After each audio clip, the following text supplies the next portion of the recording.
তো দেখি তো মুখটা, তুই হাসি হাসি করো। উলিছ না, উলিছ না। আজকে তোমার অন্নপ্রাশন, আজকে অন্নপ্রাশন। ভাতু খাবে আজকে, ভাতু? উলি বাবা, এই তো মুখটা দেখি তো, তো দেখি তো, ভিডিও করছি তো দেখি তো। ওলি বাবালে, খাওয়া হয়ে গেছে, এবার তুমি তো ঘুমিয়ে পড়ো, মা তো ছেজে নেবে, তারপরে উঠে তোমাকে স্নান করাবে, তোমার ফটো উঠবে, তুমি ভাতু খাবে। খুব ভালো ছেলে, খুব ভালো ছেলে। দেখ, কান্নাকাটি নেই, কিচ্ছু নেই। মনির করলে উঠে ঘুরু ঘুরু করো, আমি মাকে সাজিয়ে নি। হ্যাঁ,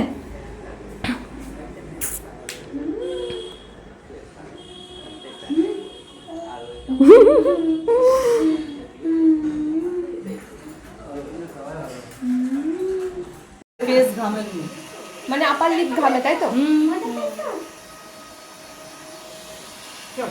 কপালও ঘামে। কপাল ঘামে? কোন জায়গাটা ঘাম হয় দেখা তো? পুরোটাই কপালে। কপালে পুরো ঘাম হয়? হ্যাঁ, পুরো ফেসে ভালো ঘামে। আচ্ছা আচ্ছা।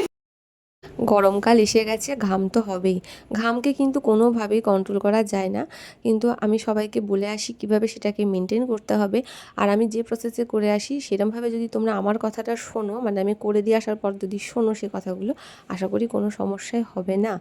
আর আমি তাও একটা ভিডিও আলাদা করে বানাবো কীভাবে এটা মানে গরমকালে মেকআপটাকে মেনটেন করতে হয়, এই টপিকের উপর আমি একটা ভিডিও বানাবো খুব তাড়াতাড়ি। আর কণিকাকে আমি কি বলবো, কণিকা তো আমার সেই ছোটোবেলার বান্ধবী। দেখো, স্কুলের বান্ধবী কিন্তু প্রচুর থাকে, তারপরে আমরা যখন ছন্নছাড়া হয়ে যায়, কিন্তু যেহেতু আমরা এক পাড়ার মধ্যে থাকি, মানে এপাড়া ওপাড়া, সেজন্য আমাদের মানে বন্ধুত্বটা সেই ছোটোবেলা থেকে অটুট আছে। ছোটোবেলা থেকে শুধু স্কুলের পড়াই না, আমরা ব্যাচে মানে সব সব জায়গায় সব সাথে আমরা একসাথে পড়াশোনা করেছি, মানে সব ব্যাচে ও আমাদের বাড়িতে আসতো, আমরা ওদের বাড়িতে যেতাম, মানে এইরকম বাড়ির সম্পর্ক, সেই জন্য খুবই কাছের সম্পর্ক, আমি এটাই বলতে পারি। তো নিজের মানুষকে সাজাতে পারলে তো কতটা আনন্দ হয় যে সে তার বিশেষ দিনে আমাকে ভরসা করেছে। এখন তো মেকআপ আর্টিস্টের অভাব নেই, কিন্তু সে যে আমাকে ভরসা করেছে, এটা আমার মানে কাছে ভগবানের আর একটা পরম আশীর্বাদ আমি হিসাবেই মনে করি। আর কণিকাকে আমি আলাদা করে কী সাজাবো, ওকে তো ওকে তো এমনিই সুন্দরী, আর ও এমনিই কম সাজে। সত্যি কথা বলতে ওকে বেশি সাজলে ভালোই লাগে না, ও তো কোনো দিন আগে সাজতোই না। সত্যি কথা বলতে ওর সেই বয়স্কার চুল, সেই ছেলেবেলাটাই আমার চোখে এখন আটকে আছে, সে যতই ও বড় হোক হয়ে যাক না কেন। কণিকার সেই ছোট ছোট বয়স্কার চুল, সেই কণিকা, এই কণিকা। আর এইটাকে জিনিস তো, যে পাপাইটা দাঁড়িয়ে থাকতো, সে আমরা পড়তে যেতাম ভূতের মতো। সেই কণিকা, এই কণিকা। হ্যাঁ, ভাবা যায় এখন আমরা কতটা সময় পার করে এসেছি।